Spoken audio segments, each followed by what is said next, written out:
Everybody, and welcome to today's meeting of the Corporate Governance Committee, which is taking place at County Hall in Glenfield, though some officers will be joining us online via Microsoft Teams. I'd like to remind everyone present that this meeting will be broadcast live via the County Council website and also be available for viewing after the meeting. Can everyone please switch their microphone on when they're speaking, and more importantly, turn it off when they finish speaking? So the first item on the agenda this morning is the minutes of the meeting held on the 28th of January 2022. I propose the minutes of the meeting held on the 28th of January are taken as confirmed and signed. Is that agreed? Agreed. Yep, thank you. So the next item is question time. I have received no questions from members of the public. Item 3, questions asked by members under Standing Orders 7.3 and 7.5. I've received no questions from members. Item 4, to advise any items which the chairman has decided to take as urgent elsewhere on the agenda. There are no urgent items. Declaration of interest in respect of items on the agenda. Do members have any declarations they wish to make? I can't just make my usual one, Mr. Chairman, as a pensioner of Lloyds Bank. Thank you. Thanks. Thank you, Terry. Item 6, presentations of petitions under Standing Order 35. No petitions have been received. Item 7 is the risk management update. As part of today's item on today's agenda, there will be a presentation on corporate risk 7.2 relating to recruitment and retention by Gordon McFarland, Assistant Director in the Corporate Resources, which will be loaded up on the screen and viewable on the website. So, over to you, Gordon. Thank you. Good morning. I'm glad you're there. I was searching around for I'm here. Let me just make sure I get the right, because if Teams has changed. So content. Can we see that? No, we can't. Can't see the slides? No, we can't, Gordon. Not okay, I'll try again.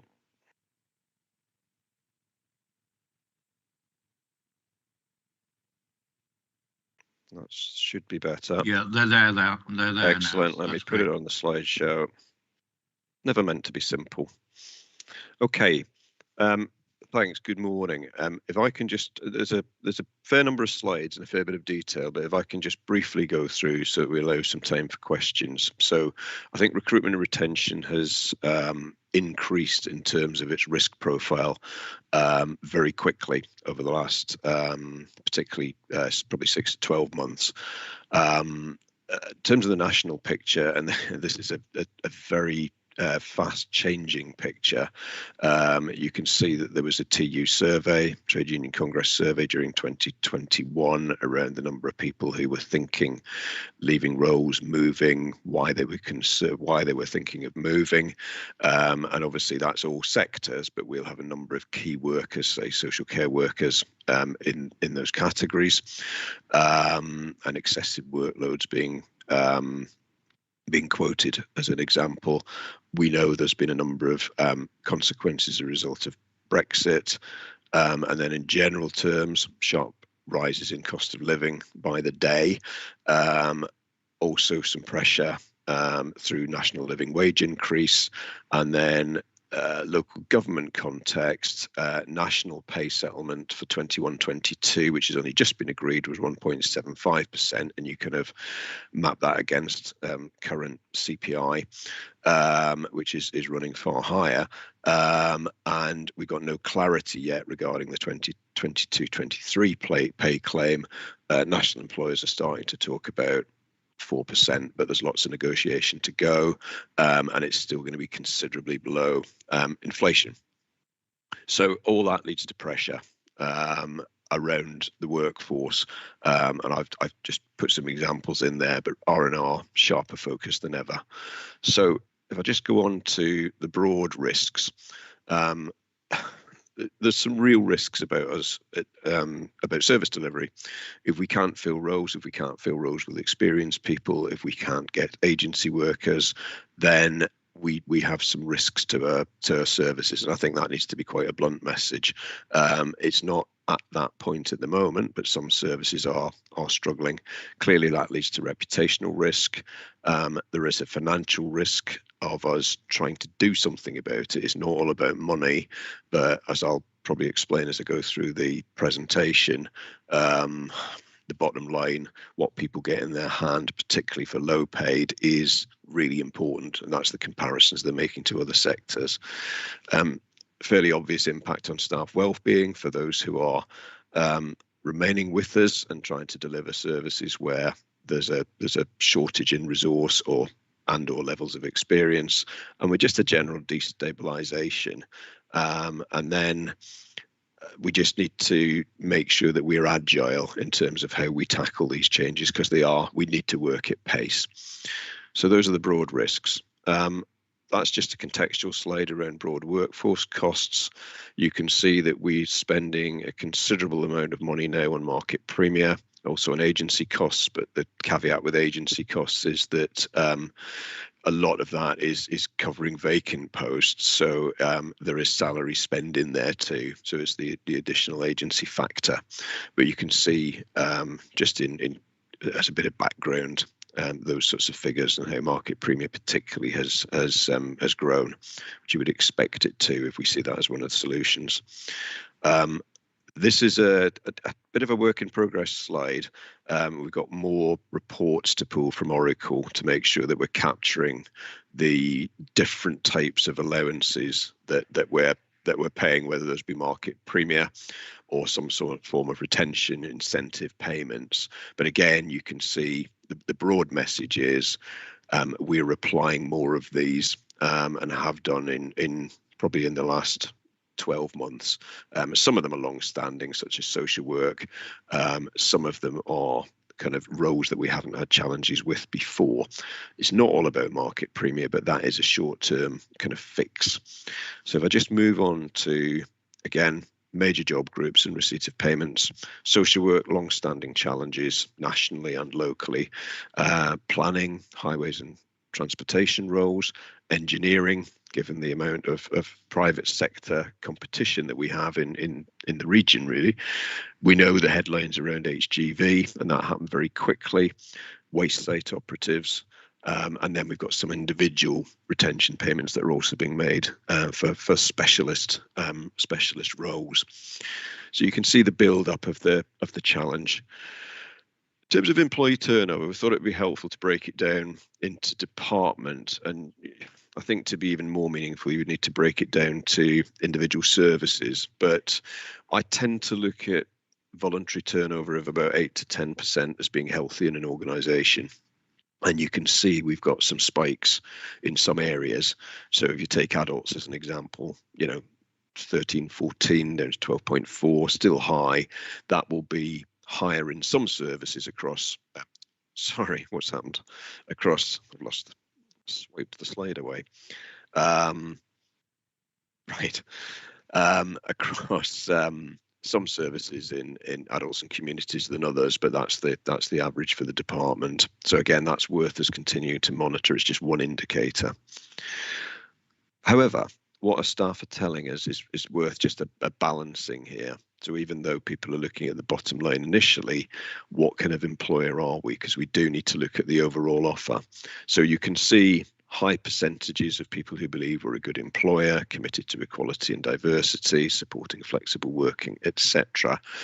But lower figures around, the culture of feeling safe to speak up and challenge how things are done, whether change is well managed, and an increasing one is this is a decreasing one. The number of people who are saying stress doesn't affect their job performances, kind of double negative. So we have more people saying that stress at work is impacting on their performance. And those lowest scoring figures, there is some commonality with other surveys that we've done and with other authorities as well. But we do need to focus on the positives as well. So again, changes since the 2019 survey. We're getting perceived to be getting better at managing change, opportunities for flexible working, communicating change, valuing our staff. But again, that stress figure, and again, this is 2 years through a pandemic, and with all the dynamics that's brought, but that's down, so that's concerning. And then we've got a all-member briefing on Tuesday, but just to give you a feel for some of the benefits that we need to drive out through our ways of working programme, and we can use these both in retention and in terms of recruiting people and attracting people. But that ability to attract from a wider geographical pool, if we're flexible about when people need to be in the office, people have work-life balance, perhaps less commuting, using the right technology that allows people to work effectively remotely. Well-being, productivity is an absolutely key one. We'll focus a bit on that at the all-member briefing on Tuesday. If we don't do it, we lag behind. So we need to be seen as a modern, progressive, inclusive employer, and everybody else is doing this. We should get better employee engagement and hopefully a reduction in sickness absence as well. So just a snapshot there. We're not starting from scratch. We've done a lot of work through the annual action plans coming out of our people strategy. So we've broadened out a market premia policy from just that market premia into a wider incentives policy, so that we give, subject to business case, we give people choices.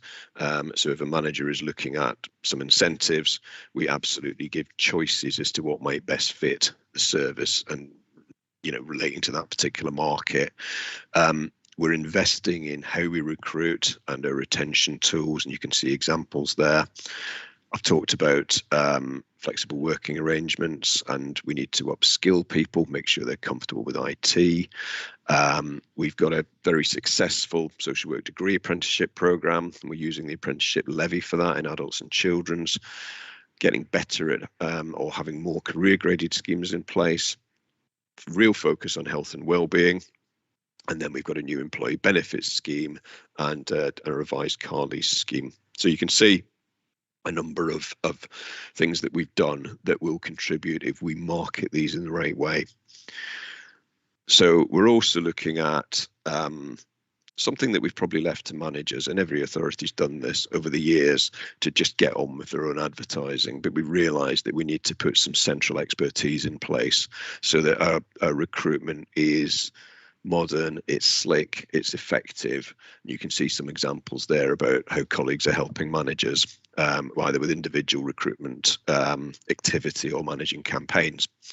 And we're looking to create a central recruitment hub, which will add some real weight to that in terms of taking some of the pressure off, but also adding real value. Then we're going to have to invest. We're going to have to continue investing. So we'll have business cases relating to recruitment hub that I've mentioned. If they're individual business cases, if we are considering additional market premium or retention payments, we are talking about incentivizing apprenticeships for hard to recruit areas. So we're working closely with managers around optimizing the apprenticeship levy, but we may be able to make some payments to apprentices at the start of their apprenticeship and then at the end, and then tie them into staying as long as we have jobs for them. And then we're also working through what is going to be a really complex set of pay negotiations, with probably some bottom loading, potentially changing the pay structure at the bottom. But we're in the national pay body negotiations. We're part of that, so we're led by the national employers, but we are looking as well at what the likelihood is, both in terms of cost and impact. And then finally, just some additional areas of focus. So again, this is indirect, but adds to the whole picture around what kind of employer are we. So we're looking at supervisor development within departments. We have many people at fairly low grades who are supervising staff, people who want to be managers in the future.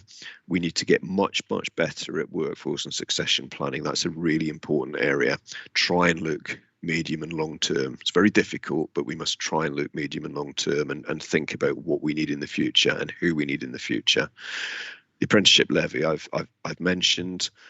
Productivity and efficiency linked to ways of working, I've mentioned. We're working with Reed, who are our agency supplier, regarding just make sure we've all got a shared understanding of what's happening in the market, and they help us as much as possible and use their influence. Longer term, continuing with our strategic partnerships with universities, further education colleges, thinking about future feed, growing our own, etc. And then we'll keep an eye on our incentives policy. That's it. If I unshare the slides, if that's okay, and I'm happy to take any questions or comments. Thank you very much, Gordon. Has anybody got any comments or questions on the presentation? Terry.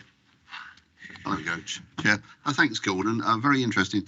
One of the things that I think I've detected, not just through here, but through other areas, is that one of the issues that staff face, and one of the reasons that perhaps they do leave, is when they feel they're not empowered. Now, there was nothing in those slides about empowerment. Now, one of the things I've noticed since I became a councillor is that we seem to have a plethora of committees. So we have a programme committee reporting to a management committee, reporting to a toilet cleaning committee, reporting to another. So were we to completely flatten our structure and speed up the decision-making process and empower people to make decisions within the right strategic parameters set by the members who set the strategy, have you actually asked the staff if that empowerment might make a difference to them, their willingness to stay here, and what might be the benefit on the number of jobs that we don't need to fill, because we're not having endless committees reporting to endless committees to get decisions? So, you know, I mean, I came from an arena where it was a pretty flat structure at one stage, but then, I mean, I retired early because we went to micromanagement, and you know, I just wasn't prepared to accept micromanagement. So from a personal view, and are we looking at that seriously here and doing it? Because I think we could clear out several levels of committees almost overnight. Yeah, I think there's a couple of things there. I think it's a really good point, because I think what we saw, if I go back over the last couple of years, what we saw through COVID was a real cutting through of our bureaucracy. You know, we still had decision-making bodies, but we were able to cut through bureaucracy because we had to. We had to come up with, you know, reactions to government guidance very quickly. We had to create our own sort of policies very quickly. We weren't spending months, you know, going through officer boards or committees or whatever to do this. We worked very well across all our internal organisational boundaries and with partners. I think there's something about trying to not lose what we gained there. I mean, inevitably, we are still a bureaucratic organisation. We're a political organisation. There will be decision-making points. But one of the things we're doing, one of the things we're rolling out, and it seems to be landing quite well, is a kind of learning and development programme around innovation. So thinking about how people can think and work and be supported to be more innovative. No, inevitably, and this is the right committee to talk about, it's all about still managing risks carefully, but to be encouraged to come up with ideas to improve things. And, you know, if people fail fast, move on, don't be blamed, etc. So we're trying to think about the culture. Whether we need a flatter structure, I think, is a separate debate. Is it the structure itself and the hierarchy that causes the problem, or is it the culture? I think there is a debate there. Then the only other thing I'd probably mention is around digital innovation being a good example of where we can really improve, streamline, automate, and what's left should be more interesting work for people, because we take the kind of transactional routine volume stuff away. So there's some investment in digital and a program to do that. I think the other thing is we need to think what the roles in the future will look like. We can't stand still and pretend that they're going to be the same as they are today. Thank you, Gordon. I would agree with everything you said there. Has anybody else got any questions or comments? Mr. Walter. Yes, I'm pleased to see we're using the apprenticeship scheme as much as possible. Can we use it a bit more? Is it beneficial to us to actually enlarge that scheme into other areas to bring forward a workforce that can be used for the future years? Yeah, we're trying to use it as much as we can. There are some fairly tight rules around when the levy is granted to us by government, how we can use it and what we can use it for. But we're certainly exploring some, currently exploring some opportunities with schools, for example. We do have some apprenticeships now maintained schools. Looking at a proposal at the moment that we're talking to Children's about around some special schools and some leadership training where we can legitimately use the levy. We can also passport the levy into a supply chain. Now, it's got to be beneficial to us to do that, but there is a legitimate percentage of the levy that can be passported. So we're looking at opportunities there as well. And you can, sorry, the other thing is you can use the levy for apprenticeships for existing staff. There's not just new apprentices coming in who are standalone apprentices. I could do an apprenticeship. Any officer could do an apprenticeship and be funded through the levy for the training. Thank you, Gordon. Neil. Thank you, Chairman, and thank you, Gordon. I know that retention and recruitment is not unique to Leicestershire County Council. It's across the board. And I do wonder whether or not in any sort of post-leaving interviews, there's any sort of discussion or exploration as to where staff are going to if they're not going to similar organisations. And everywhere people go, we're always seeing the signs about staff being recruited and the like.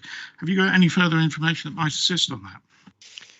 Yeah, we have. I haven't got it to hand, but there's certainly something that we could circulate. We revised the exit interview process because typically in organisations, when people have their heads out the door, they're not that bothered about telling you. So they don't engage in exit interviews. So we've improved the process and we've got a higher percentage of people telling us. Admittedly, that is at the point where it probably is too late. But we do have better intelligence around the range of reasons that people are leaving us, and that's a useful tool as well to understand, to see if there's any patterns. I suppose the comment would be that even without exit interviews, we do understand in some sectors.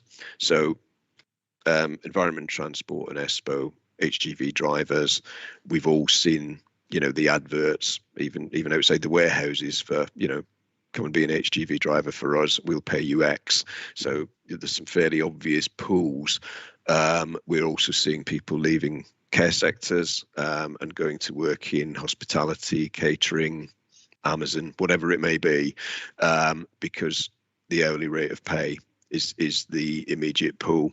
And that's difficult for us, obviously, as a public sector organisation, but there will be many other reasons, and we need to look at culture as well. We need to look at if there's patterns in individual teams or services, whether there's some management issues, etc. So yeah, we have got better data. Okay, thank you very much, Gordon. That was a very comprehensive presentation, and if we have no further questions, we'll move on to the next part. So we now move on to the main report as set out on pages 11 to 34 of the agenda pack. Neil Jones, Head of Internal Audit and Assurance Service, will present this item. Over to you, Neil. Thank you, Chair. Good morning, everyone. I'll just get my cursor in. It is a routine update report with some brief information on mitigating fraud risks. So page 12 of the report it gives a bit of background on there has been some movement in risks this cycle. So we've got 3 new ones added and 1 has been redefined, but no corporate risks have actually been removed from this cycle.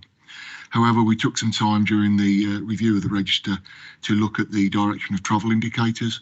So in the appendix, which we'll come on to later, members will notice that I think there were 4 risks that had their direction of travel moved. And then page 13 just provides some minor updates on mitigating fraud risks. So unless anybody's got any questions on those 2 pages, we'll move on to the appendix. And I'll just throw it open for members to ask any questions. Thanks, Neil. Has anybody got any questions they'd like to ask? Terry. Yeah, just a quick one, Neil. I'm quite surprised that that not getting a county deal is not put on there as a risk, particularly if our neighbours in D2N2 succeed in the level 3 county deal as opposed to our level 3. There could be a major impact on Leicestershire with the bulk of funding going to the East Midlands to D2N2. So should we not be looking at the implications of not getting a county deal, or in fact only getting a level 2 county deal, as opposed to a potential level 3 county deal in Nottinghamshire and Derbyshire? Thank you, Mr. Richardson. I think I'd ask maybe Lauren or Declan if they've got any further updates on where we are with this. So as far as I know, discussions are still ongoing. I think it's taking longer than anybody sort of initially envisaged when it all got released. But I think it's a fair point. We can go back and ask the question about where it sits. Because on one hand, you could argue, well, we didn't build any benefits in. But you're right. On the other hand, if there's a kind of a pull in a similar way to what we've complained about the West Midlands, then should it go on there? So no, I think it's a fair point. We can sort of take it back and have a look at it. Can I just add, there's a reference to sort of county deal process in the legislation that's just come out following the Queen's speech this week. So that'll be something that we will need to have a look at. But it's, I think, I'd say early days on that. 226 or something. Yes, exactly. Thank you. Okay, so if we have no further questions, we'll ask Neil to move on to the appendix.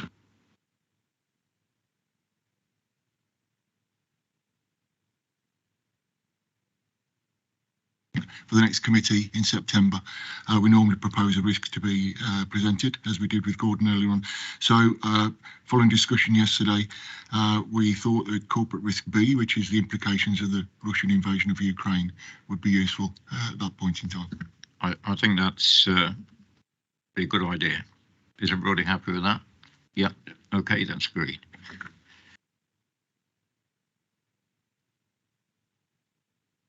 There's nothing further on my report there than Chair, I don't think. Okay, so does anyone have any further questions? No. Right, so moving to the recommendations, which are set out on page 14 of the agenda pack. Regarding recommendation A, the committee is asked to approve the current status of the strategic risks facing the County Council. I'm happy to move this recommendation. Can I have a seconder? Second, Chairman. Thank you. All those in favour? Yeah, that's unanimous. So regarding recommendation B, a presentation will be put forward on Homes for Ukraine, as just agreed. Everybody happy with that? Yep. Okay. And with regard to recommendation C, can I take this update as being duly noted? Yep. That's fine. So we're on to the next item. This is the indicative external audit plan and audit risks 21-22 as set out on pages 35 to 94 of the agenda pack. We have with us this morning Nick Walsh, Head of Finance, who will introduce this item before handing over to Mark Stocks from Grant Thornton, who is attending this meeting remotely. So over to you, Nick. Thank you very much, Chair. Good morning, everyone. This report focuses on the external audit plan and risk assessment for 2021-22. The plan talks through the scope and timing of the work to be done in relation to the statutory audit for the last financial year, in line with the Code of Practice issued by the National Audit Office and the Accounts and Audit Amendment Regulations. Mark Stocks, the key audit partner, as Chair has mentioned, is here from Grant Thornton, and he'll talk you through the details of this. And he'll also go through the risk assessment, which is a list of questions that the auditors have prepared, together with our responses, which they use to assess their understanding of the management processes and the oversight of this committee in relation to key aspects of the Council's financial operations. The proposed main fee for the audit is £114,715 for Leicestershire County Council and £33,193 for the pension fund. Just as a note, it's not expected that the additional potential fee of £10,000 for a remote audit will be necessary this year, as we will do everything we can to make staff available on site to work with Mark and his team. So on that note, for you, Chair, I'll hand over and welcome Mark to the meeting. Thank you, Nick. So, good morning, Mark. Over to you. Good morning, Councillor, and thank you, Nick. So good morning, everybody. Thank you for allowing me to phone in remotely. That's really helpful. Just introduce myself first. My name's Mark Stocks. I'm a partner with Grant Thornton, so I'm taking over as your engagement lead from here on in.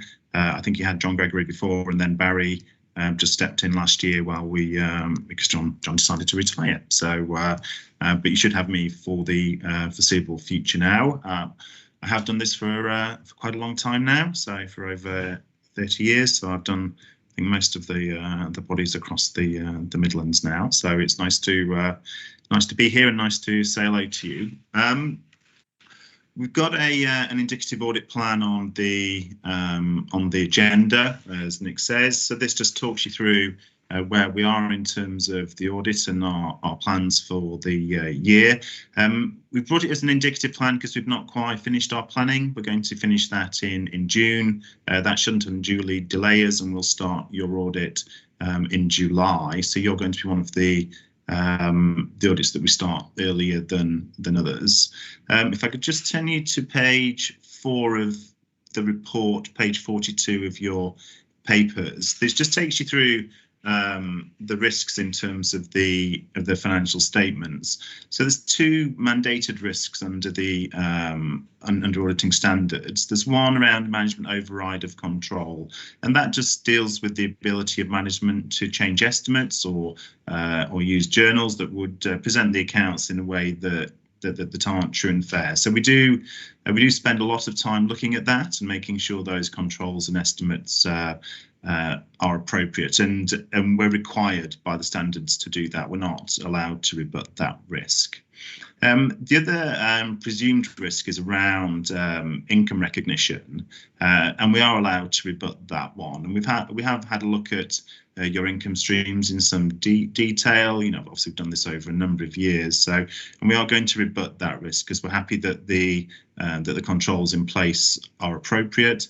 That doesn't mean we won't test income. We will test income in quite some depth, but it's just the level of depth that we alter when we don't think it's a significant risk. The 2 big estimates in your financial statements are land and buildings and pensions. So we've classed those as significant risks. We will do a lot of work on those. They're a particular focus for regulators in terms of what they're interested in, and obviously where you've got investment properties, then it's important that they are accounted for appropriately. And in terms of the pension, well, it is your major liability. It's no different to other local authorities, but it is a very big sum in your account. So we spend a lot of time looking at that. The other area, obviously, we do the pension fund audit. So the significant risk in terms of the pension fund audit is obviously the investments. So and how they're valued. Investments are categorized in 3 areas. So there's like level 1, 2, and 3. And the one that we focus most on is the level 3 investments. And they're the ones where it's not a simple task to get a market valuation. And so we spend a lot of time sourcing accounts and other sources of data so we can make sure that they're properly reflected in your financial statements.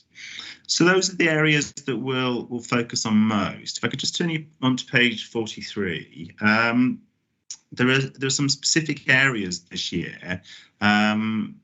Your accounts were for 2021 were signed before issues were identified nationally with infrastructure assets. And what I'm sure members, well, I'm not sure members will know. So there's a consultation just released by SIP for this week on infrastructure assets in terms of how they should be accounted for, because it's quite difficult to account for them, and there's issues in terms of depreciation and component accounting that quite a few authorities have struggled with. So we've just flagged that as a risk for yourselves. We wait to see what happens with the consultations if we're trying to find a pragmatic way through.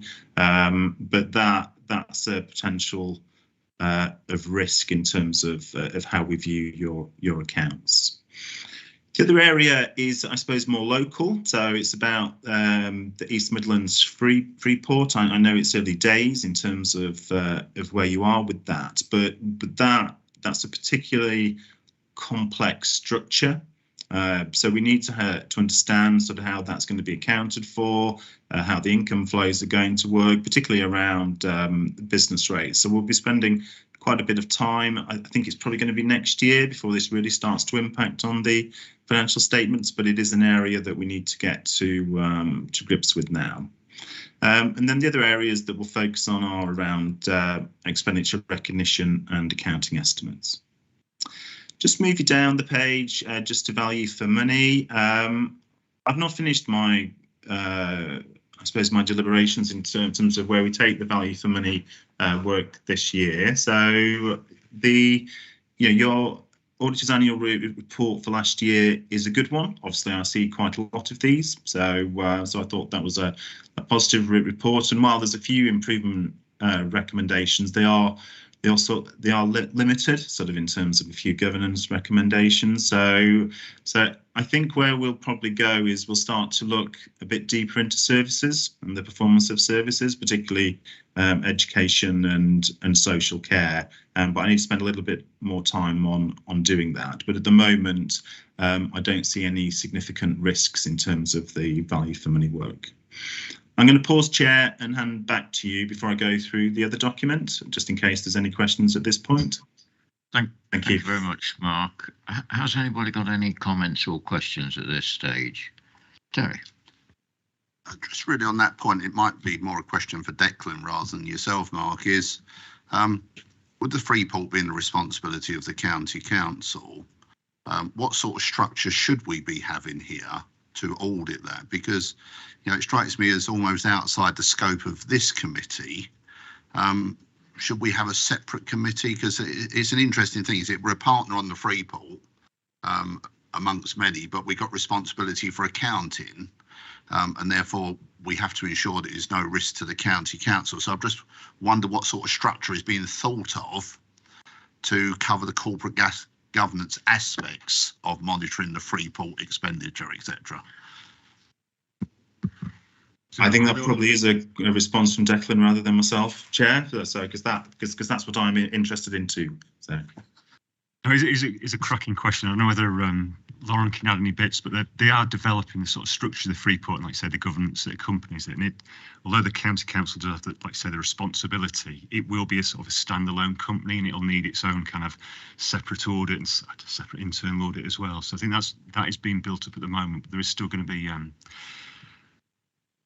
the county council, I suppose, still has quite a strong grip over the Freeport because ultimately it comes back as responsible. So it's probably one where this committee will have to keep a bit of an eye on it. But I'll have to come back to you on what the actual consideration at the moment is, whether it has its own audit committee, but it's going to need something on those lines. Thank you, Declan. Just one more question, I think, Terry. If I just come back on that, so presumably from what Mark said, is much of it's not going to happen until next year. But do we need, as a committee, to have a timetable for understanding what the governance structure of that will be? So even if we're not going to be responsible for it, we can sign off the governance structure and pass it on to the appropriate people if it's not going to be us, or have a subdivision here if it is going to be us. So I'm just worried about it just sitting there with no timetable and no for coming back for somebody to say this is where we are, because there can be a knock-on risk to the accountable body if that group does something untoward, we pick up the can for it. It's a good point. We'll come back with, like I say, a timetable of how the governance, what's the governance going to be and how it's going to develop. So, Mr. Bill. Can I just query that statement that the system goes live in 2022? Well, we're halfway through the year now. I've not seen any plans, or if this happens, it's going to have a significant impact on the western side of the county. Surely, if it really is that far advanced, we should have seen some kind of road structure or rail structure or airport or something. I don't think we've actually, any information has come through to members at all on this. So Could we have an update then? Exactly what is happening on this with this proposal?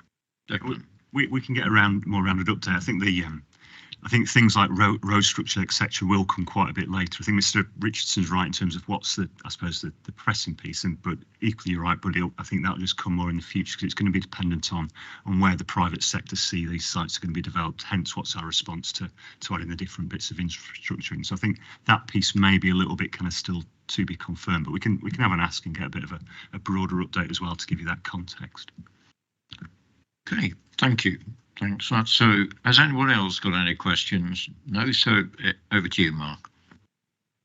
Thank you, Chair. So on to the next document. So the next document, we call it informing the risk assessment, and advisedly so.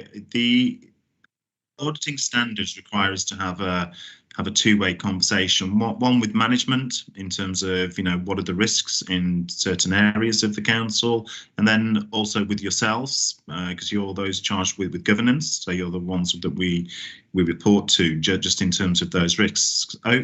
Over the years, we found this the best way to bring the information to you. So there's a number of general inquiries on here, and then we run through fraud and law and regulations and related parties. And that's so I can have the right information to then plan your audit, so I know that I'm looking in the right place. So we've been through this with management. I'm happy with the responses that management have given us. They reflect our own knowledge in terms of how the council's being managed and run. So the documents here, just to see if there's anything that just to get your confirmation that you're happy with the responses in there, and to see if there's anywhere else that you think, I know Mark needs to know that piece of information, or that this is where we think the auditors might want to have a look.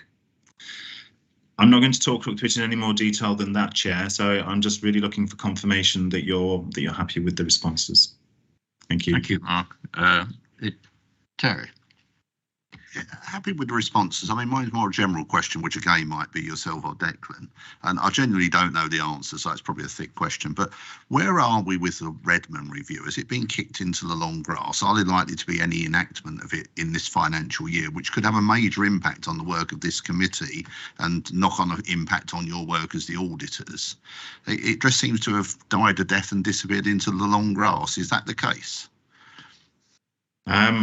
I'm afraid so, Councillor. Yes, I was a fan of Redmond as well. I thought it would take us a lot further than we are now. So I suppose the parts that are happening is that the FRC are taking over as a systems regulator. They have appointed a lead for that role. So that should be helpful in terms of the coordination. In terms of the other items there with DLUC now, isn't it? So going back to old tile. So to look at and work on. I suppose the major change that's coming is that the PSAA contracts out to tender. So hopefully that should get more market supply, so that we can catch up on the audits. But in terms of the major strands to Redmond, there's very few that are really going forward.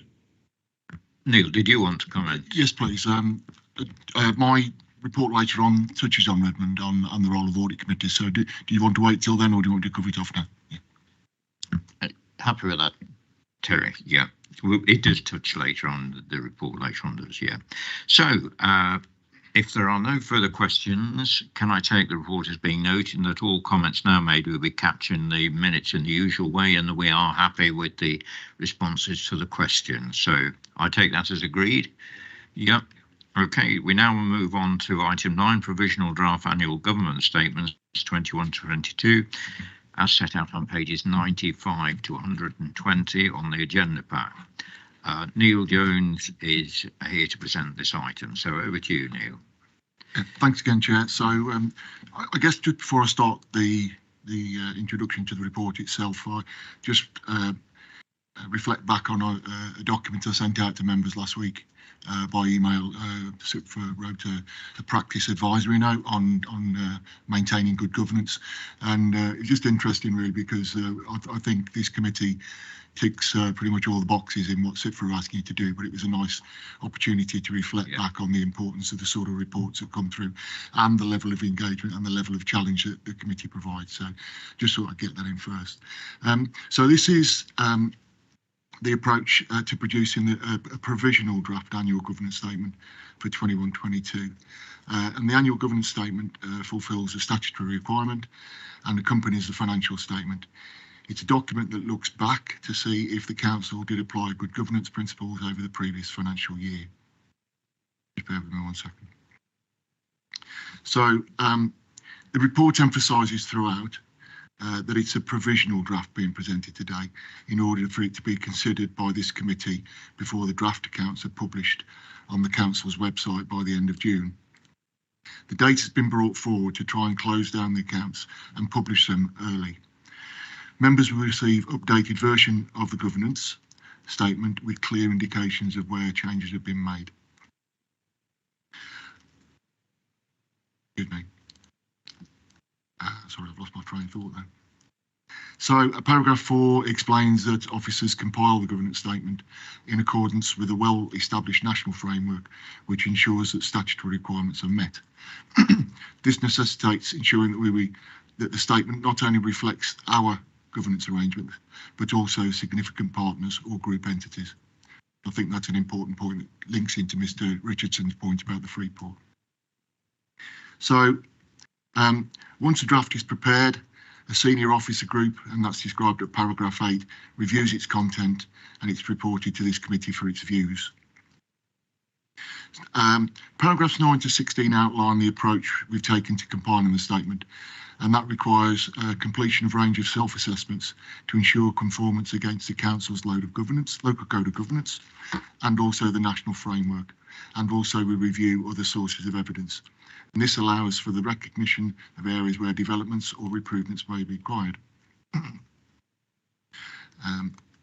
The paragraph 16 is important as it refers to section 7 in the provisional governance statement, which starts on page 112, which outlines the council's continuing response to coronavirus, and completed self-assessments reflected that the COVID impacted for the whole of 21-22. SIPFA advises that the governance statement should remain current up to the time of publication, so it allows for any further significant developments to be added before the final publication of the accounts. So the statement allows for reporting significant governance issues, and paragraph 17 lists the council's own sort of self-assessed definitions of those. Progress against improving on these issues from the previous year, there were 3 issues, is explained in section 8 of the AGS starting on page 113. And then for this year, paragraph 19 informs that the senior officer group determined there were 2 new significant issues that needed reporting, and the details of those is in section 9 on page 114. So as I've mentioned, because of time, this has needed to be a provisional draft with areas still to be completed. A formal draft will be shared with members of the committee before it's posted with the draft statements, and that's sometime before the end of June. That version might need to include the outcomes of some current investigative work that my internal audit team are engaged in, which possibly might influence both the annual governance statement and my head of audit opinion. Good.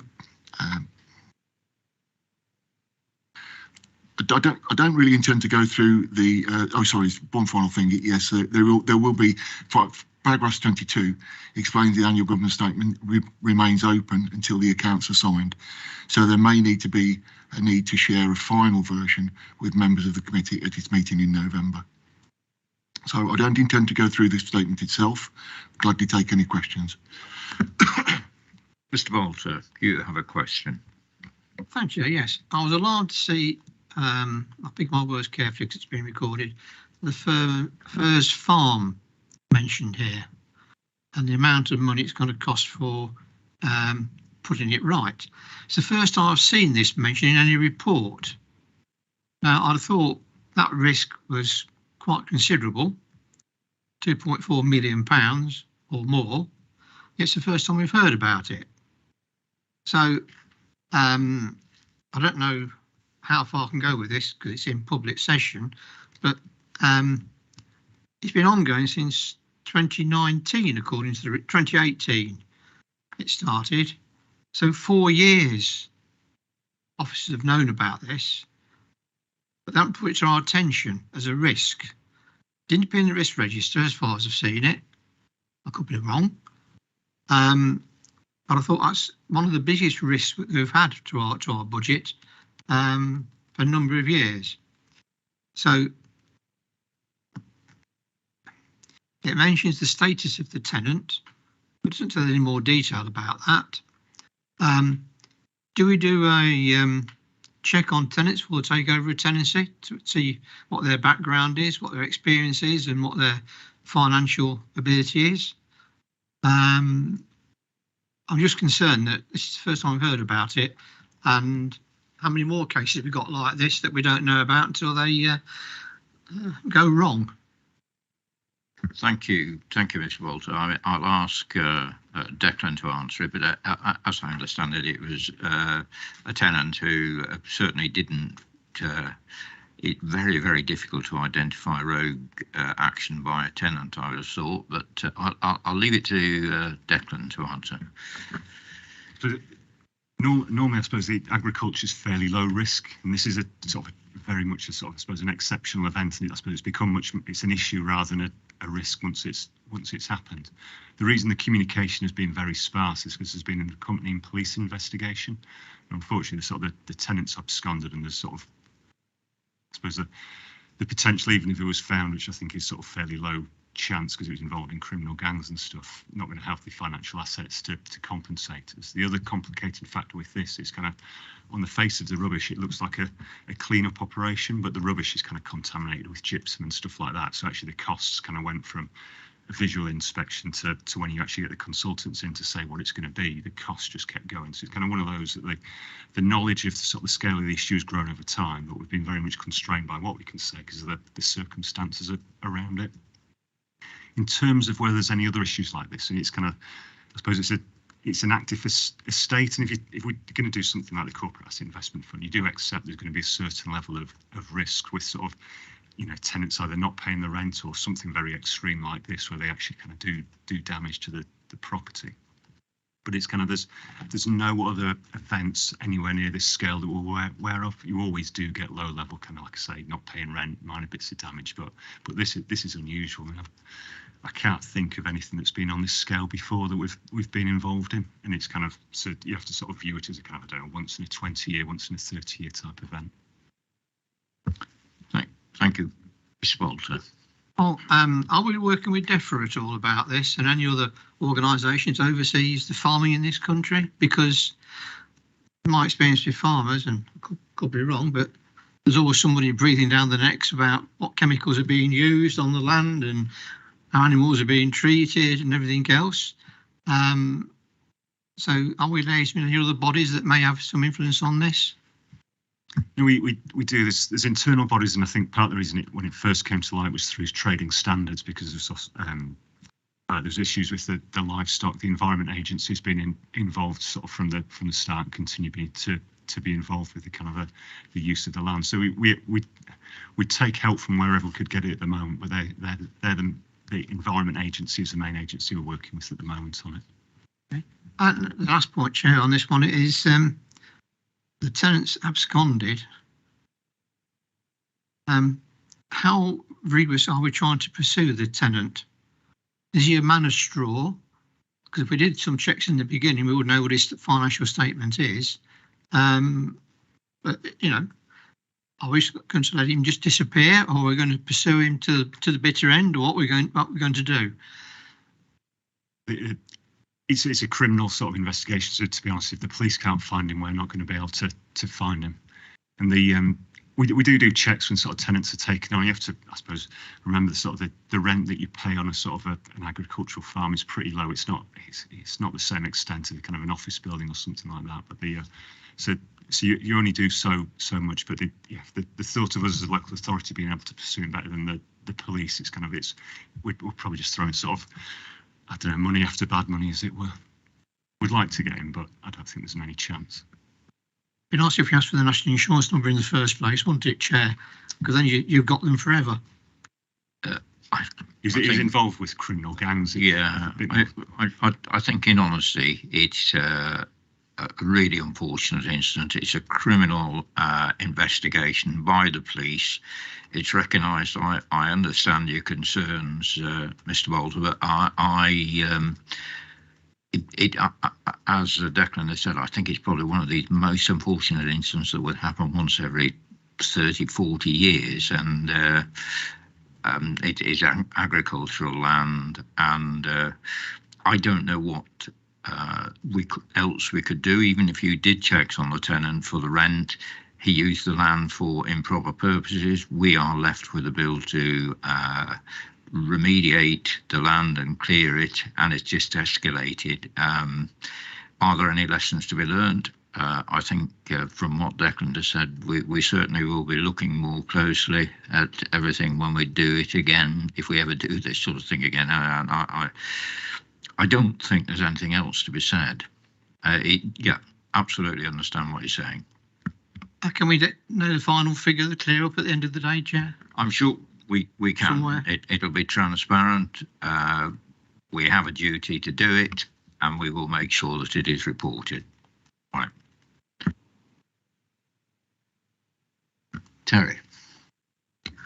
Just one question, but on that last one, just out of sheer interest, as it's just popped into my brain, I mean, do we not have insurance cover for this? Because I appreciate we have an insurance threshold where we have a minimum we cover, but presumably over that, or do we not have insurance for people doing nefarious things on our land? But before you answer that one, the actual question I wanted to ask was on page 102, section 3, bullet point 2. I'm aware that at Scrutiny Commission we've discussed this bullet point because we as the County Council have no ability to impact affordable and quality homes because we're a non-planning authority. So my understanding through Scrutiny Commission is that was being looked at for amendment because the only impact we have as County Council is potentially on affordable homes being built due to our impact, due to our participation in Section 106 agreements. And therefore there's a dichotomy for the council because sometimes we want less affordable homes built because we need money for the roads. So it's a strange thing to be in there for something we're not responsible for. And I think Scrutiny Commission are still looking at it. So I appreciate it's a draft, but I just wanted to flag that up to make sure that, because it just seems strange to be in there when it's something we can't actually do anything about. So in terms of the insurance question, you're absolutely right with your concluding point. It's the nefarious activity that kind of stymies on that. So we did talk to the insurers, but I think it's a mixture of sort of environmental protection, but also the illegal activities just kind of, it's blown out of the water. But we'll pick up the affordable and quality. I'm not that close, but Neil can kind of follow it back through. Yeah, okay. So thank you for those questions. Has anybody else got any other questions? No. So moving to the recommendations then, which are set out on page 99 of the agenda pack. Going to take the recommendations B and C as being duly noted. Agreed. Okay. Regarding the recommendations A and D, can I take it that the committee notes and supports the provisional draft annual government statement as set out in the appendix, that all comments now made will be captured in the minutes in the usual way? Is everybody happy with that? Yeah. Okay. So on to item 10, which is the, we now move on to local code of governance as set out on pages 121 to 150 of the agenda pack. Neil, over to you again to present this item. Yes, thanks again, Chair. So, excuse me. Whereas the previous report on the annual governance statement looks back, this document effectively resets and updates where our current governance framework is. And paragraphs 2 to 5 explain the good governance framework, which provides a structure to help individual authorities with their own approach to governance. Excuse me. My next note is that paragraph 7 and 8 explain that our own local code hadn't been updated for a while. So a major review and revision took place with inputs from key officers, and I also consulted with the lead member for resources. So the revised code is found in the appendix starting on page 125, and it does define what our local arrangements in place are to prove that we've applied the 7 principles of good governance framework. Key changes are in bold font. Changes are only really minor and can be approved by the Director of Corporate Resources and Law and under their delegated powers, so the code itself would not need to go to Council. Once it is approved, it will appear on the Council's website, and then there will be some further comments from managers to share with their staff. Finally, it isn't a statutory requirement, unlike the annual governance statement, excuse me, but it is one of good practice and transparency. And Appendix 2 and pages 149 and 50 provided members a prompt list should they wish to ask any questions. So I don't intend to go through the code itself, but I'll take any questions. Yeah. So 149 to 152, it's a fairly comprehensive report. Are there any questions from councillors?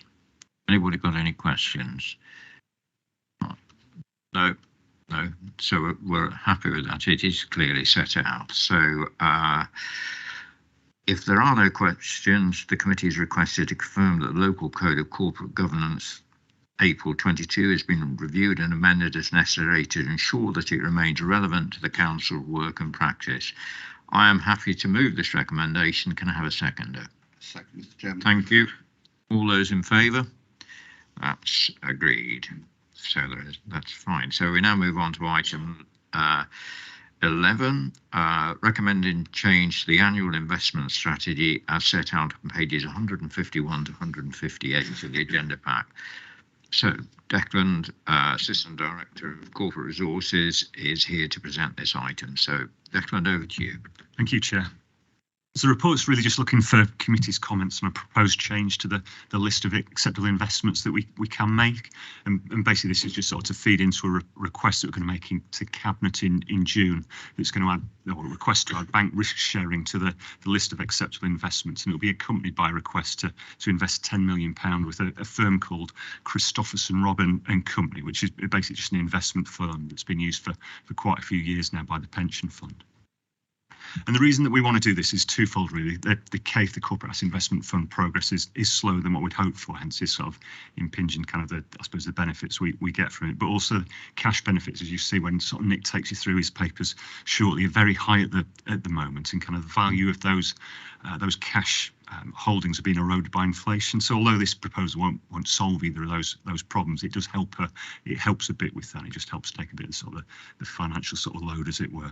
And it's also kind of importantly, Mr. Bolter touched on it quite a bit about sort of we invested in farms, we're investing in quite a bit of other type of property, and this is quite a nice diversifier away from property. You can't always know what's going to come up in particularly kind of investment sectors, and having a bit of a diversification means that you don't get clobbered all at the same time if things are going wrong. To appreciate that sort of bank risk sharing isn't something that most people come across. The funds do tend to be sort of institutional funds rather than ones that people like yourselves or myself can invest in. So there is a section on the report that tries to explain what it is, but basically I suppose if you think of it is just a sort of an insurance policy that banks can take out. So the bank risk sharing firm and hence us receive an insurance premium. So you take the risk on that some of these business loans could go into default. If too many go into default, you lose on the insurance premium. But if not many go into default, you win on the insurance premium and helps you make a profit. So that's crudely what it is. And the reason it sounds an odd one for banks to make loans and then take out insurance, but there's quite a strong incentive for banks to do this because of all the capital requirements. So they have to hold, whenever they make loans, they have to hold capital, which is basically their shareholders' funds in a very safe way, which is as a result is quite expensive for them. So it's in the bank's interest to move a bit of that risk off their balance sheet for somebody else to take it on, so the bank can either return money to the shareholders or continue to kind of expand and grow. The fund only commits for approximately a 6-year period, which kind of fits well with sort of the Treasury management ethos and our sort of investment horizon as well. So we know it's going to come back, and we can see with a reasonable level of certainty at this level that we're going to have the cash to be able to do it.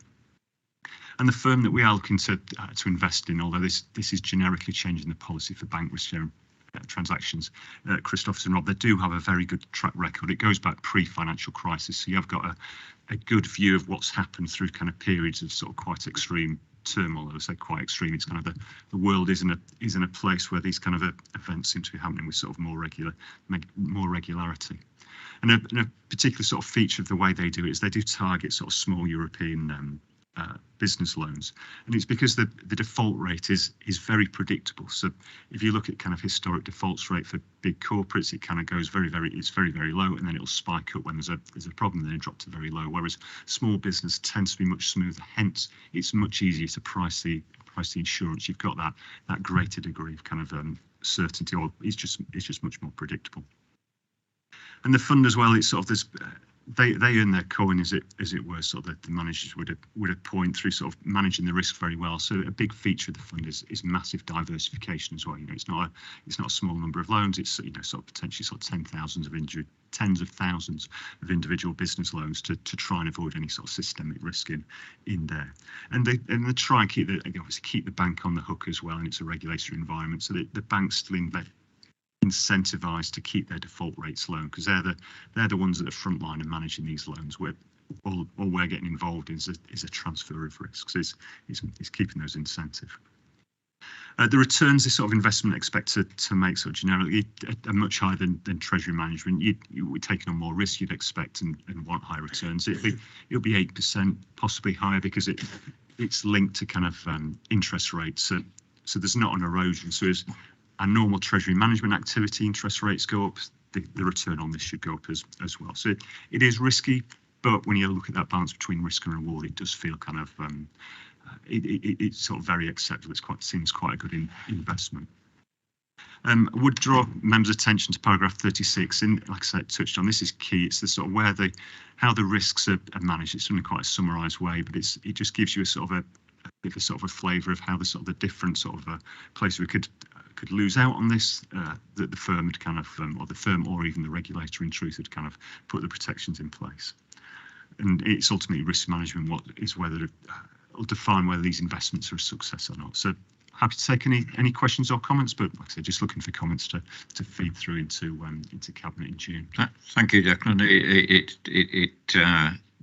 We have experts in this field. The default rate is very low. From memory, it was about 0.1%. It's widespread among smaller businesses throughout European banks, and it certainly looks as though even in today's current crisis that we're in with cost of living, Ukrainian war, that this could work for us quite well. Has anybody got any queries or questions?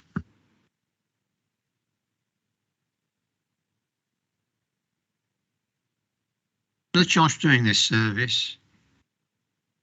On the top of my head, I don't know, but it's kind of they always sound quite low charges because it's fractions of a percent. But obviously, when you push it through sort of £10 million, it ends up sort of quite a lot of money. I'd have to find back. It may be kind of confidential. If I can come back with a range for you that we don't sort of minutes or something, maybe might be there. Thanks, Terry. Just really a procedural one, really. I mean, I always believe that we should give flexibility to our managers. We set the policy, and so I'm slightly puzzled about having a named person. I would have thought we would have set the strategic criteria, and then if you've got other people you want to add to the list, provided they meet the criteria, we add them on. Otherwise, presumably, if you get another person, you're going to have to come back to this committee with a similar report with a name. So is there scope for making it, this is the strategy, and that, you know, you in conjunction with the portfolio holder can make that decision to add other names onto the list? I'm just thinking that otherwise I always worry about, you get a particularly good opportunity, by the time a committee takes place, you've missed the opportunity because you've got to come for a report. So I just wonder if we've overcomplicated it. But I mean, if this is the way we have to do it, I'm happy. But I just wanted to make your life simpler. No, thanks for the thought, and you're exactly right. That's what we try and do. This is purely because it's different to what we've done before. So the first time we do it, we kind of go through this all through the MTFS. But you're absolutely right. If it was normal Treasury management, we just flip names on and off the list. Thank you. Has anybody else got any queries? No.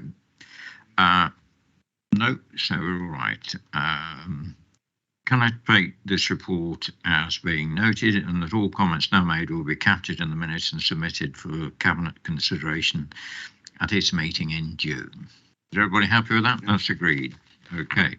So the next item is the quarterly Treasury Management Report as set out on pages 159 to 168 of the agenda pack. We have Nick Walsh here to present the item. So Nick, over to you. Thank you, Chair. And hopefully I can get through this without coughing fit. So yeah, this report comments on the position for the final quarter of the 2021-22 financial year. Starting at paragraph 6, the section summarises the key economic factors that are relevant to the financial position. Covered in more detail in the appendix, which is the usual quarterly economic outlook produced by Treasury Management Advisors, Link Asset Management. But obviously, just to pick out some of the kind of crucial points.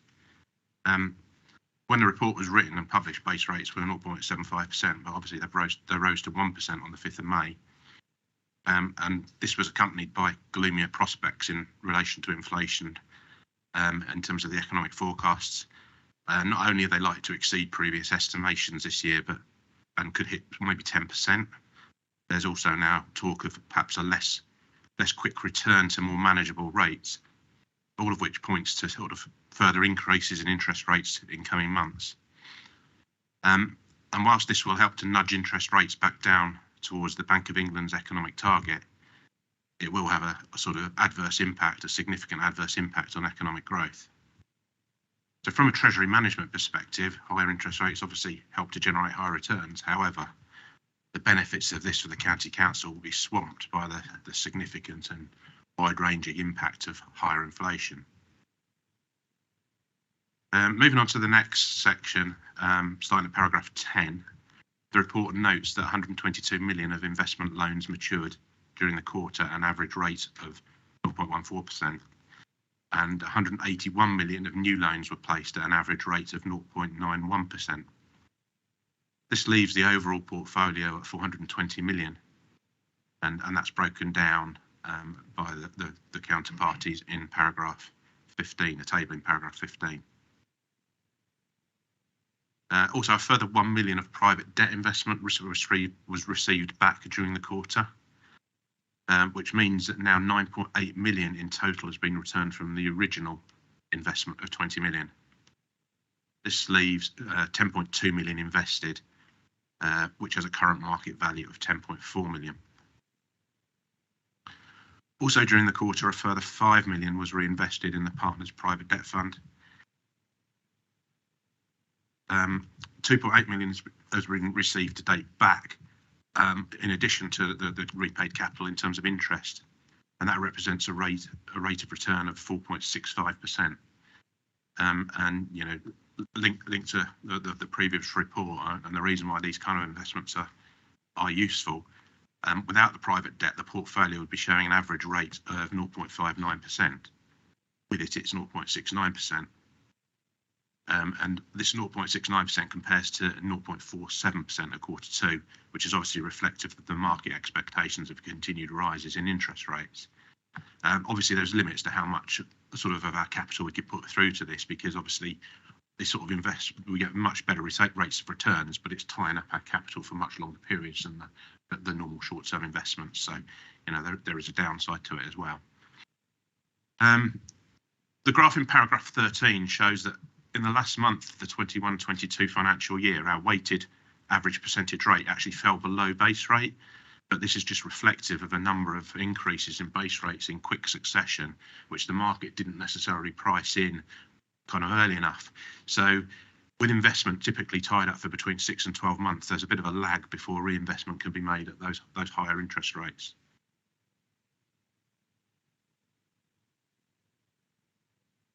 Moving down to paragraph 16, this just reports to the board, in line with protocol, that in March the suggested lending period for Goldman Sachs was for a short time reduced from 6 months to 100 days.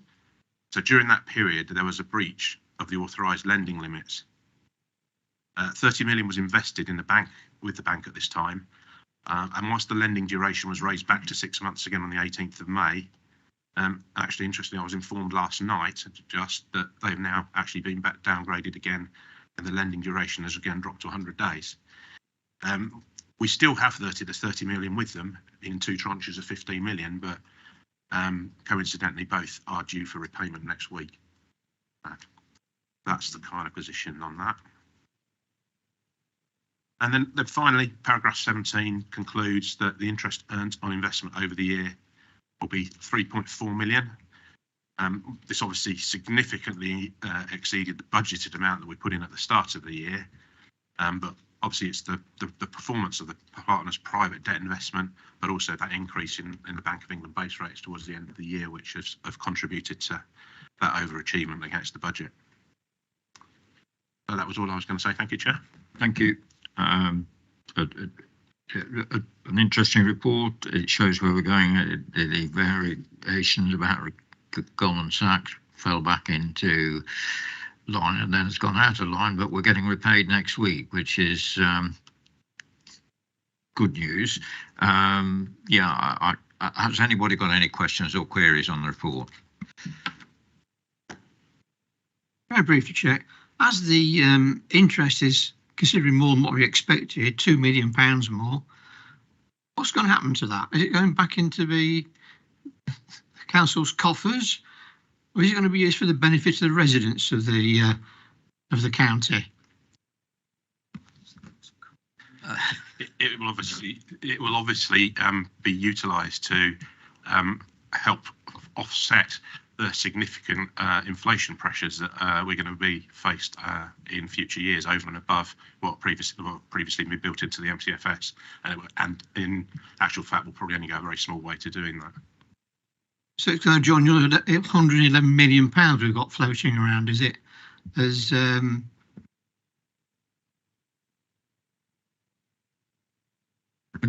Thanks, Mr. Walter. I think that it looks as though with 8% inflation and the sort of annual budget, any sort of additional income is welcome, and hopefully everything we're doing is actually for the benefit of the residents. But I wonder whether I don't think we have.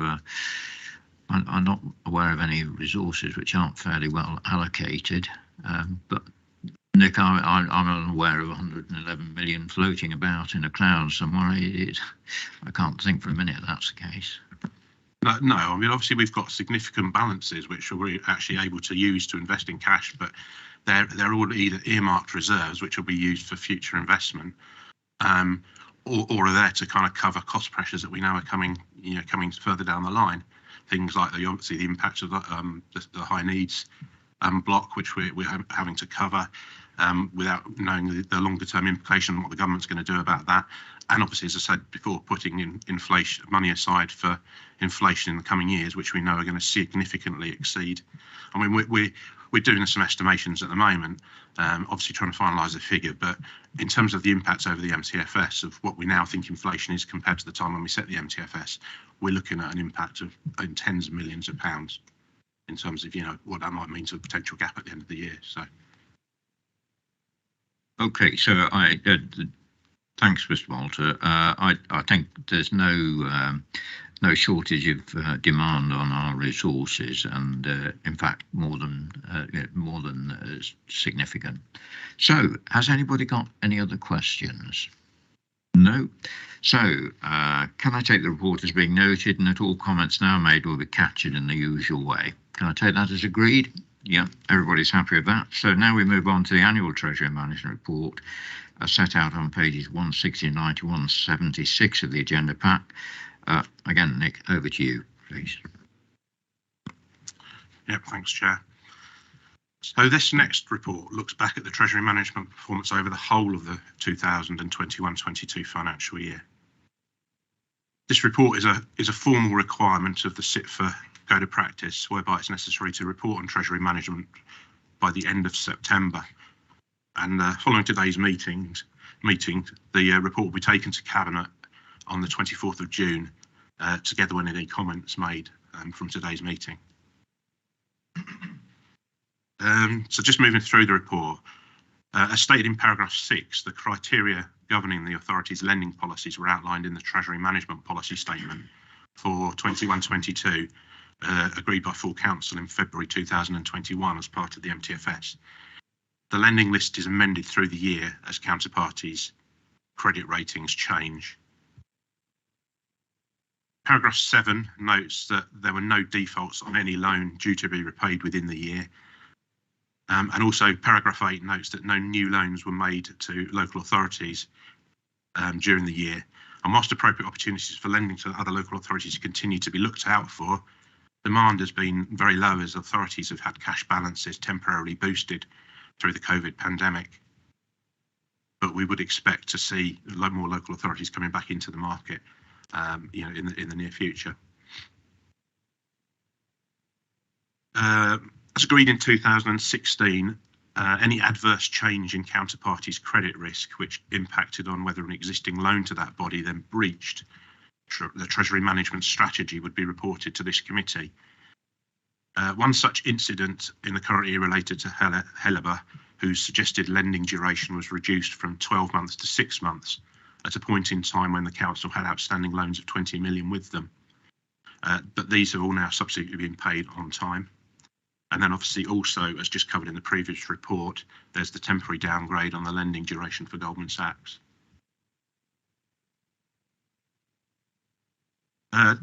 Through much of the last financial year, liquidity remained really high, meaning the demand for borrowing was suppressed. So coupled with the low interest rates, this meant that investment earnings were low, at least until the inflationary pressures caused interest rates to rise significantly in the back end of the year, or at least significantly to what they have been in the short term. And this generated somewhat improved returns on later loans. Paragraph 13 mentions that no new long-term debts were taken out during the period, and only 0.5 million was repaid, and that we can't repay any more of our long-term debt because the penalty rates are just too punitive to make it in any way worthwhile. I'll mention that again in a while. Paragraph 14 refers to the shortfall on the funding for the capital programme of £143 million over the next MTFS period. However, it is expected that the council's buoyant balance sheet will allow us to fund this from borrowing against internal balances, and so new external loans are expected to be required.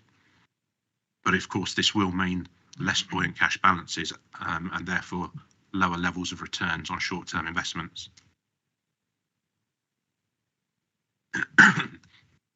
Excuse me. The table in paragraph 15 shows that the £500,000 movement on the long-term debt position. And just to note that there are two categories of long-term debt, one where the interest rate is fixed and the other where the lender can up the rate. But if they do up the rate, then we are entitled to repay in full at that point. So in some respects, it would be quite good if that actually happened. But it's unlikely that any of the lenders on the variable rate will seek to raise the rate in the short term. So in summary, the overall debt portfolio totals 263 million with an average interest rate of 5.84%. Moving on to paragraph 16, that summarises the overall movement on short-term investments over the year. This is what's been reflected in terms of the quarterly management reports. And due to the sort of large inflows and outflows of cash, it does vary. But it varied between 347 million and 420 million, with an average of 372 million. And that compared with an average balance last year of 275 million.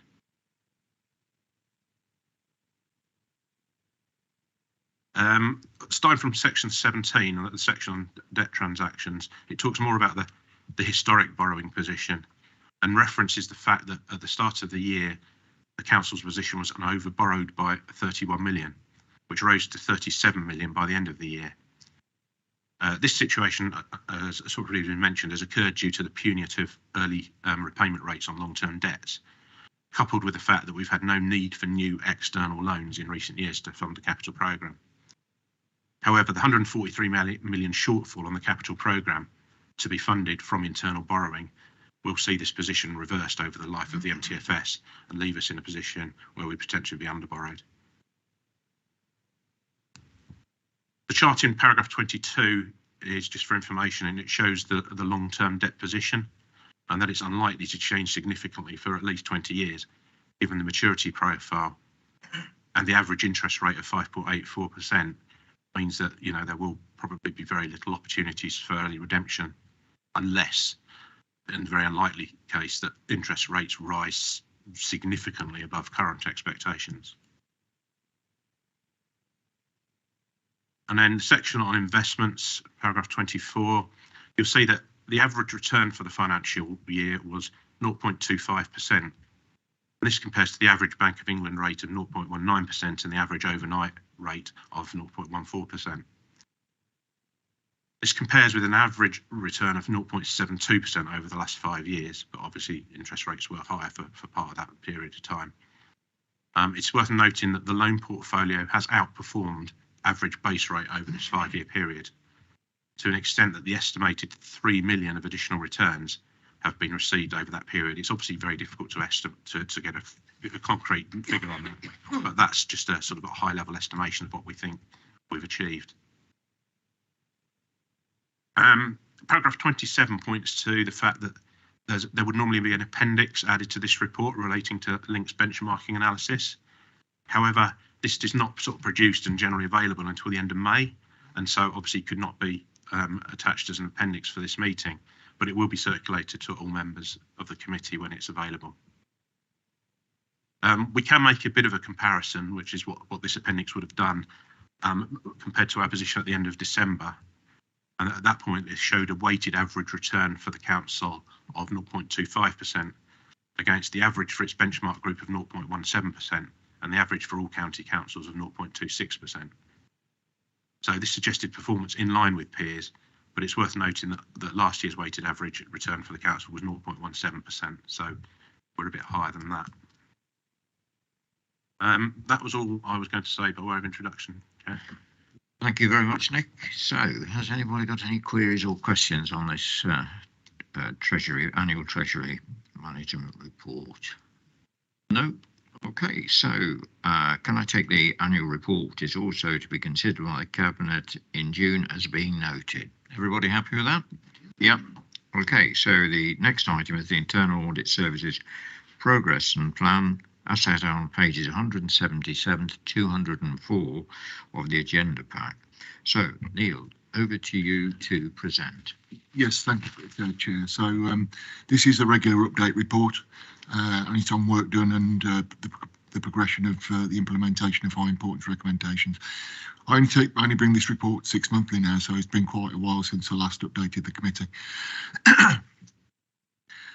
So before I move on into the main body of the report, I just first must apologise for a small error in paragraph 4, since I explained about the plan work was going to be involved in this report for September 22. I actually later explained that in paragraphs 14 and 15, so apologies for that.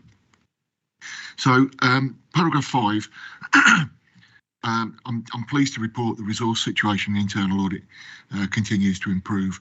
And just to follow on from Mr. Bolter's comment on apprenticeships earlier on, we do have plans to recruit an apprentice in the near future. Paragraph 6 onwards it starts to explain about work undertaken and time incurred on investigations and training is shown, and that's in Appendix 1, pages 183 to 92. I'll take on that questions on that appendix at the end, but again, first a small apologies because I refer to Appendix 2 through paragraph 7 to 11 when it should have been effectively Appendix 1. So the correct Appendix 2 it refers to high importance recommendations, and that is on pages 193 to 194, and members will note that 3 audits have been brought new high importance recommendations into the committee's domain. So paragraph 14 and 15 talks about planned work for the next 6 months, and I mentioned this earlier on that I was going to bring a plan for September 22 here, but there's so many high important jobs at the moment that are still in the plan that we thought we'd concentrate on those and continue off them, and then I'll bring forward a new plan and report members accordingly. Then paragraph 16 and 17 It's just the final part of the paper, and this is just for information, although it is relevant in terms of Mr. Richardson's questions on the Redmond review earlier on. So it's about CIPRA's revised guidance on audit committee has been delayed, but it has released its revised position statement, strengthening the importance of audit committees, and that is now supported by DLUC. The statement at Appendix 3, pages 195 to 199. CIPRA has also refreshed its short guide, mainly to officers and others attending and supporting audit committees, and that is found in Appendix 4, pages 201 to 204. My personal opinion is that there will be a movement by government in response to Redmond to mandating audit committees and potentially independent members. That's all I have to say on the report. Take any questions. Thank you, Neil. Has anybody got any queries on this report? Mr. Bolter. Yes, I think you're on page 186. The Trees Care Home unable to be signed off. Is that forever, or have you moved on that position? Wait a second, Mr. Bolter, sorry. Oh. It's page 186. I think it's page 186. Trees Care Home unable to be signed off.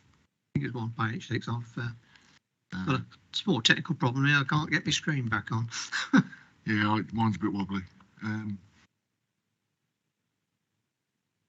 Oh God, oh, sorry, I found it now. Yeah, so this we talked about this yesterday. What is an ISRA? So this is an information security risk assessment. So my IT auditor gets involved in looking at how various officers have sort of assessed risks around a new system that's going in for information governance and data protection. So it will be signed off. They have to be signed off before they progress with the project to finalise and implement the new system. Okay, Terry. Thank you, Chair. I mean, I suppose my questions are around Appendix, I think it's 3 and 4, where we got the CIPFA position statement, and then you got the Appendix 4 following it. Do we need some sort of action plan about how we're going to do this? Because I mean, there's quite a lot of implications on there. I mean, you know, just little things like, you know, I've long argued that, you know, and I probably missed it, so it's probably there, but, you know, we look at the list of audits, but I have no ability to call up one of those audits and look at it. Now, what they're suggesting in the position statement, stressed as one thing, is that we must have access to internal and external audits. We should determine as a committee when we go into private session to discuss matters and what those private matters should be. So there's a lot in these two. So I'm just wondering what the time frame is for us as a committee supported by officers to work out how we're going to be set up going forward to meet the requirements of the position statement, or is it a case that we're waiting for a formal policy as opposed to a position statement, which would seem the wrong way round? I'd like to think we were acting in accordance with the position statement and moving that way rather than waiting for formal guidance. I think the guidance is actually written. It just needs to be signed off by CIPFA's, the revised guidance is written, just needs to be signed off by CIPFA's professional board. So what that will be by June. I think we have a committee in July. So I'll be presenting what's in the guidance in July, and from that, I think yes, you're probably right. We do need an action plan. September. Oh, September is it? Sorry, yeah. I'm getting confused. Yeah. So okay, so there's plenty of time for me to review what is in the new guidance, and perhaps come up with some recommendations as to where we go and bring that to committee in September. Thank you, Neil. Yeah. Thanks. So if I may, Chair, I mean, I suppose that was my concern. If we're now not meeting until September, which is, you know, the best part of 6 months away, you know, there's a lot of these we're going to have to catch up with. In terms of when we have private meetings, we've got to document the ability of the committee members. We've got to do a policy on what we actually investigate in private outside a public committee. I just wonder if this is the sort of thing where perhaps we need an interim briefing or discussion on, perhaps in non-public session, to work out where we're going as a committee and the implications, because it also then says we've got to do a self-assessment on ourselves, and we've got to do that annually. Well, if we're only starting to look at this halfway through the year, to then develop a self-assessment process, we've lost several months already. Yeah, the the guidance does include a sort of self-assessment framework, so we'd just be able to follow that, I think, to be fair, and gather evidence to support it. But I'm happy to support your suggestion in terms of that. But does that work democratically to do that? To have an interim briefing? Sure. Don't see why not. No, I think we'd be comfortable with that. Makes sense. Okay, so assuming the guidance does turn up in June, we could perhaps arrange something for the end of July, or the members around at the end of July, or is that? Yeah, that sounds a good idea. Thank you, Terry. Has anybody got any other queries on the report? Mr. Walter. One thing, Yeah. Chair. Page 194. There seems to be a conflict regarding the ICT contracts about whether they should be held, centrally or in the department. Have we got a view on that, and who's going to make the decision at the end of the day where they're going to be held? We don't, as auditors, we had a view that they needed to, sort it out between themselves, to be fair.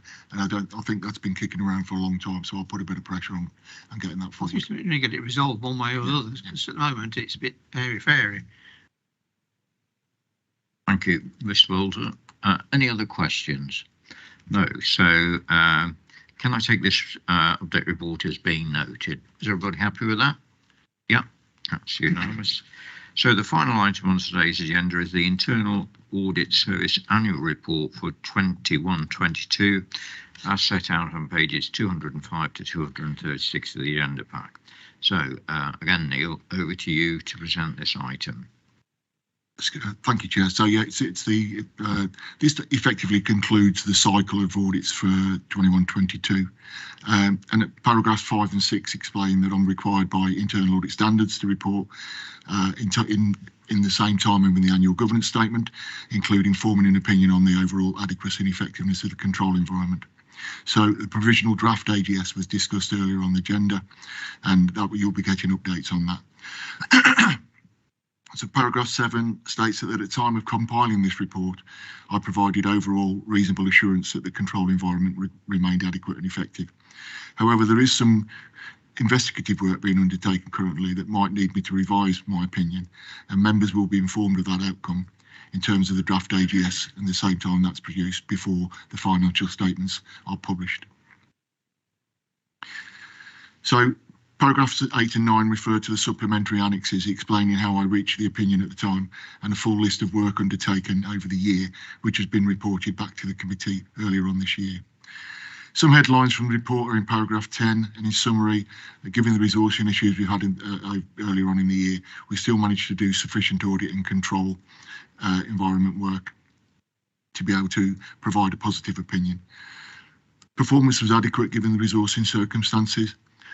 One thing is I haven't as yet, because of the earliness of the committee, self-assessed conformance to standards, which will be reported to a future committee. I think that's all I've got to say on it, Chair. I'll again take any questions. Thank you, Neil. So has anybody got any questions? Neil, please. Thank you, Chairman, and thank you, Neil, for the report. And page 213 in the agenda papers, looking at the appendix report, paragraph 20, regarding work by other assurance bodies and the delay by Nottingham City to conclude an annual opinion in respect of EMSS. Is there any particular reason for the delay, Neil?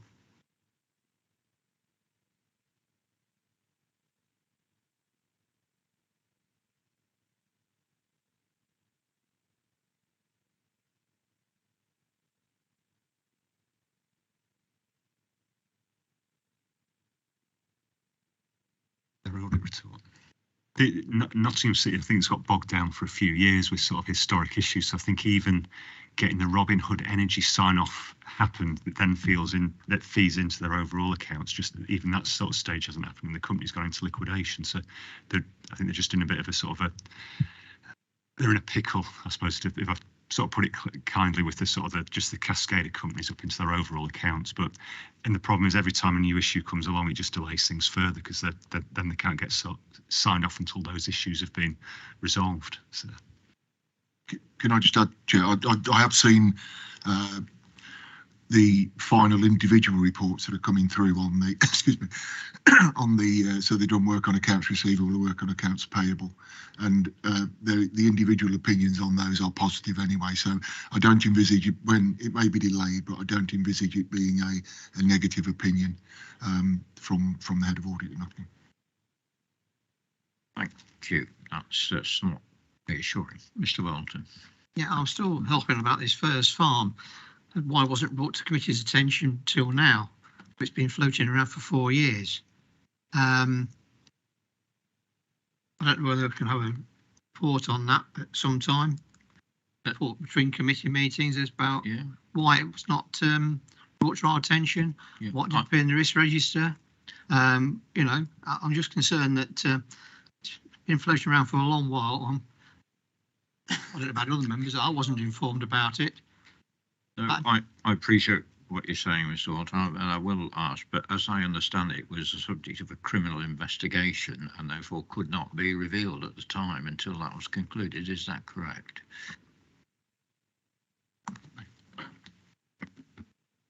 That's right. Nothing more to add, really, because we couldn't release it, and it's also moved from being a risk into an issue as well. So it's kind of the corporate risk register doesn't try and capture everything that's, I suppose, happening or needs to be kind of, I suppose, worked on the authority. It's more the kind of that are we preparing for the things that haven't happened yet? So it's twofold, but the police investigation is the key one, because you're very constrained with what you can do. No, I think we know your concerns, and you know, there is a substantial amount of money will go to the remedial work, but that's our duty as a council. And it's unfortunate that the criminal activity took place, but we'll be kept updated on the final costs as you requested, what the final cost will be to do the remediation work on the land, and it's certainly not something that we welcome. Chair, can I just add, when with the next draft of the annual government statement, and then the final draft, which will be November, there's opportunity. We'll be providing updates on the position with First Farm for those. If nothing's happened, we'll at least give something. Yeah. Okay, so we will have further updates on where we're going with that, Mr. Walter. Yep. Have we got any other questions? So this is the final item. We have no further questions. So can I take it the committee notes in the report for 21-22 and that a copy will be circulated to all members of the council for information? I take that as agreed. Yeah, agreed.